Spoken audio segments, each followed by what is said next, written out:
যা হাওয়া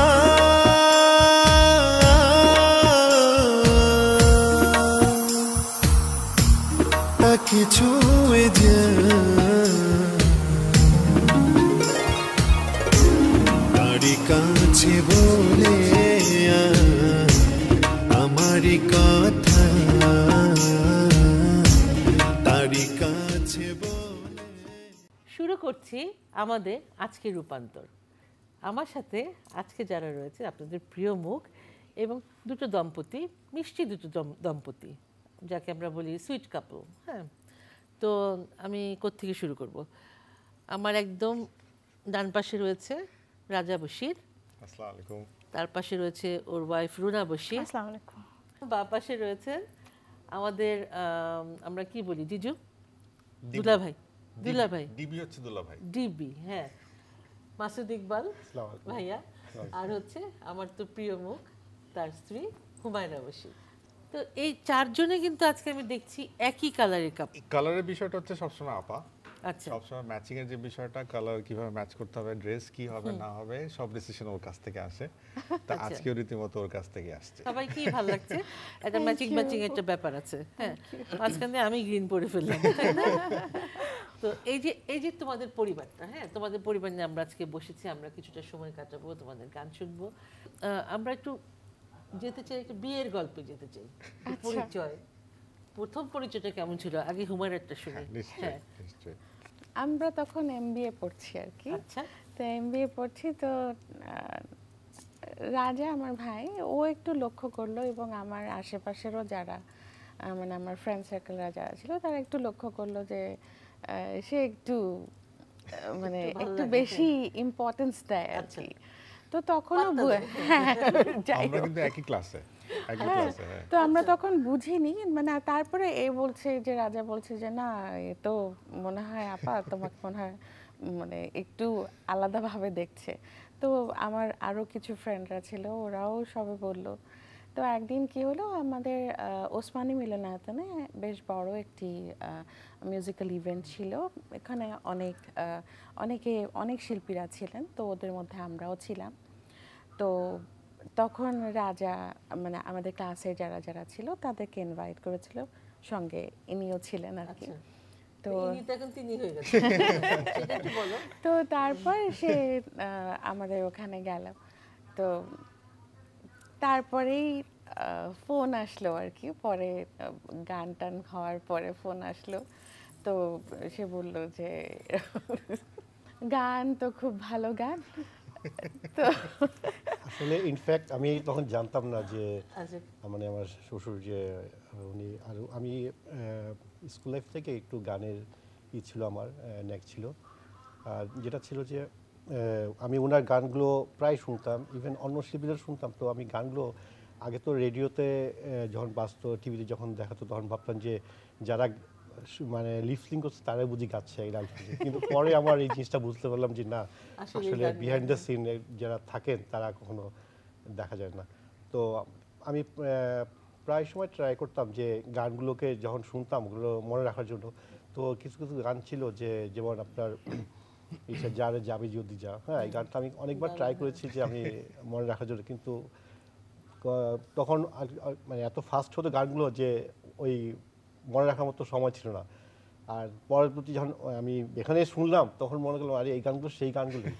হ্যাঁ, আমি একটু বলে নিই। তারপরে মানে পাপা আম্মির যে প্রেম কাহিনীটা ছিল, তো তখন আমার মনের মধ্যে আমারও ছিল যে যদি কেউ আমাকে মানে পছন্দ করে, যদি কেউ কিছু বলে, তাহলে যেন গান শুনেই কিছু বলে, মানে আমার ফেসে না যে আমার গলাতে যেন যায়, মানে তার পছন্দটা যেন ওইদিকে থাকে। তাই তো হয়েছে, এবং আল্লাহর রহমতে তাই হয়েছে। এবং কি বাসায় যখন গান গাতো ভাই গান শুনে, হ্যাঁ হ্যাঁ, নাকি বলে যে গান শুনতে শুনতে আমি পাগল হয়ে গেলাম?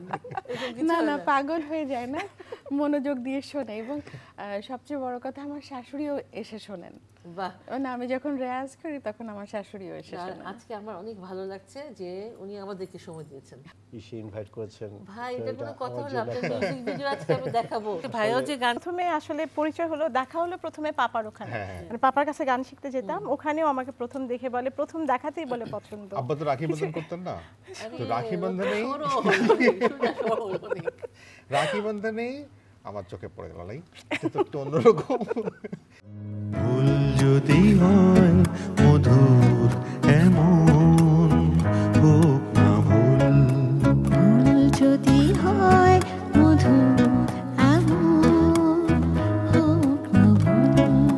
ভুলের রঙে রাঙলো যে মন, হোক না ভুল, হোক না ভুল। ভুল যদি হয় মধুর এমন হোক না ভুল। ফাইনালি যেটা হলো, ও পড়াশোনা করতে চলে গেল আপনার ইউকেতে। তো ওই সময় তো ইন্টারনেট তো ছিলই না, ইমেল টিমেল কিছু কিছুই ছিল না, মোবাইলও মনে ছিল না। কিচ্ছু ছিল না।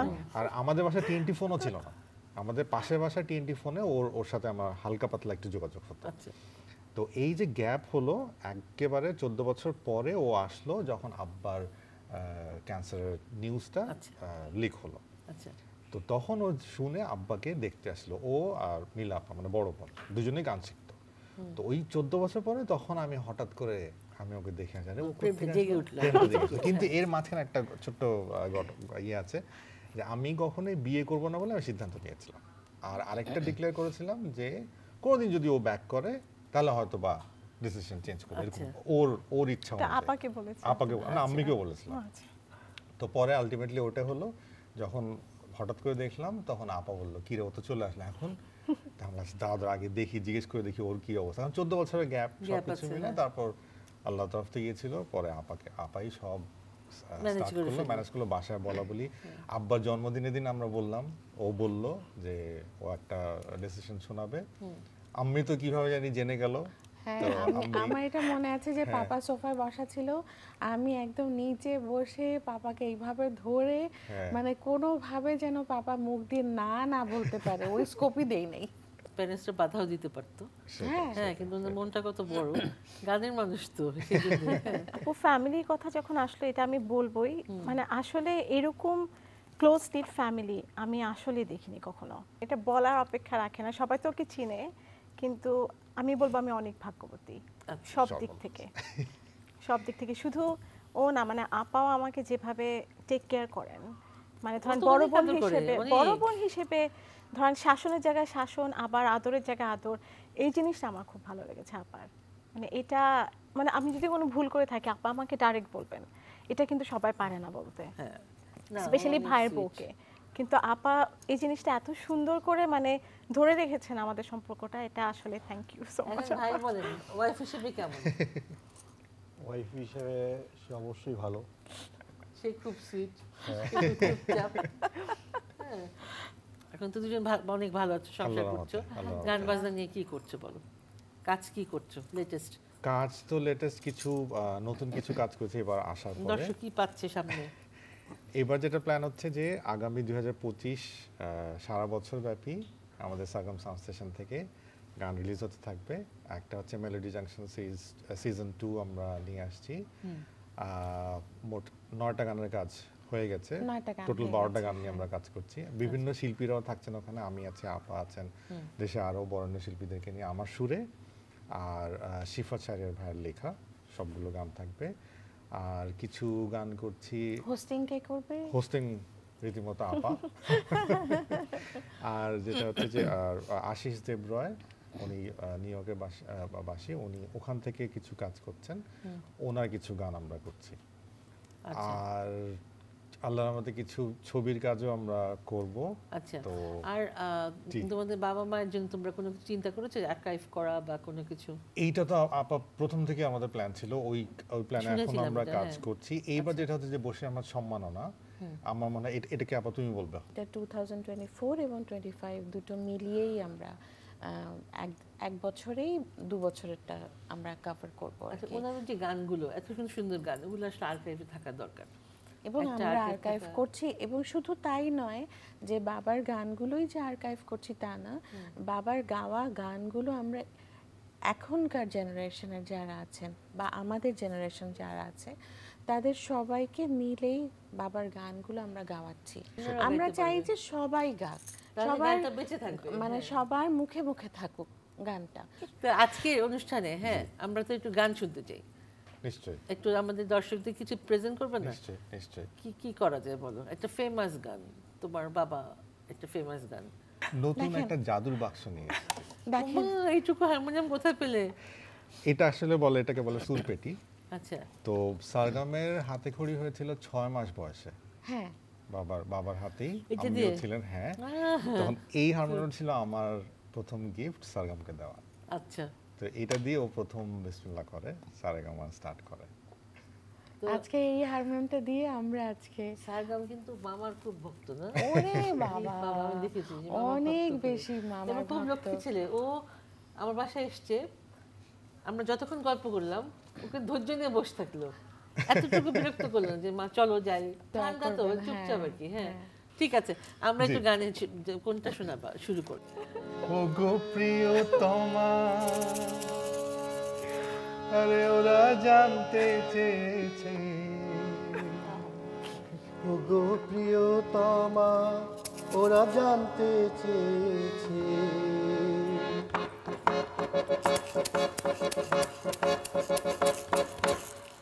ও গো প্রিয়তমা, ওরা জানতে চেয়েছে, ও গো প্রিয়তমা, ওরা জানতে চেয়েছে। তুমি আমার সোহাগিনী হলে কেমনে বলো, তুমি আমার সোহাগিনী হলে কেমনে, মনিহার পেয়ে কি না না বাঁধনের তরে কি, না ওগো না, ছলনার ছলে না তাও কি, না। ক্ষণিকের ভুলে কি,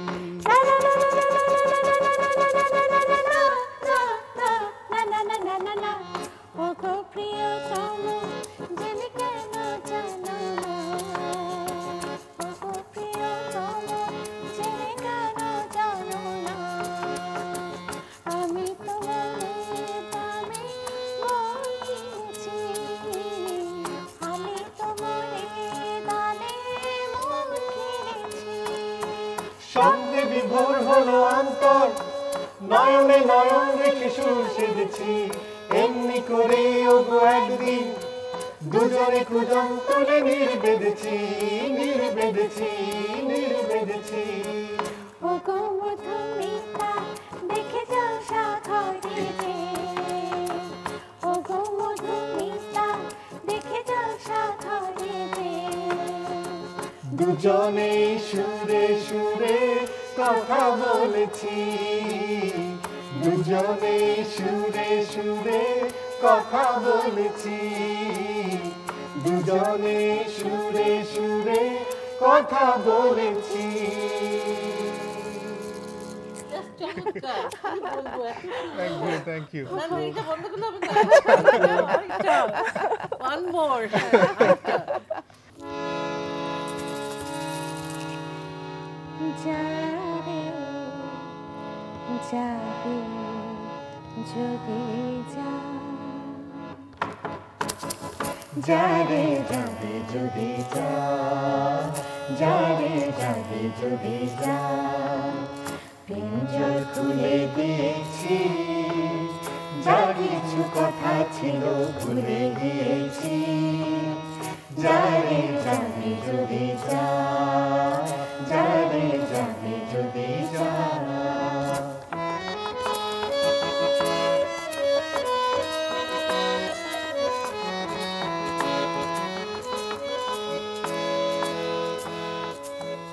যারে আকাশে উড়ে যা, যারে পথ ভুলে যা,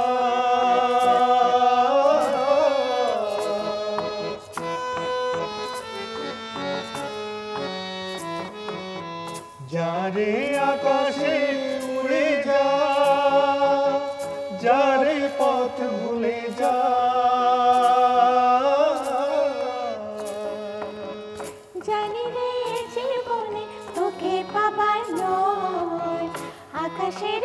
ঠিকানা খুঁজে পাবার কথা নয়। জানি রে জীবনে তোকে পাবার নয়, আকাশের ঠিকানা খুঁজে পাবার কথা নয়। পিঞ্জর খুলে দিয়েছি, যা কিছু কথা ছিল ভুলে গিয়েছি। যারে যাবে যদি যা, যারে যাবে যদি যা। পিঞ্জর খুলে দিয়েছি, যা কিছু কথা ছিল ভুলে গিয়েছি। যারে যাবে যদি যা, যারে যাবে যদি যা। কি বলবো, মানে এখন গান শুনতে বসলে গান আর শোনা শেষ হবে না। মানে এত সুন্দর সুন্দর গান উনি করে গেছেন।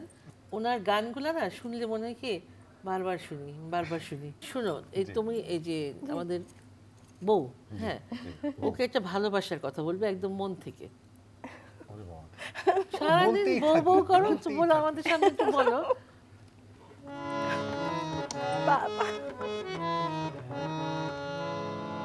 তোমার ছবি মনে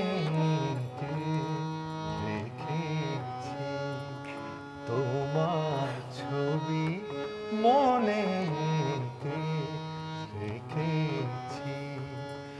গানে গানে সুরে সুরে তোমায় ডেকেছি, তোমার ছবি মনে রেখেছি। আর কি চাও তুমি বলো, আর কি লাগে তোমার বলো।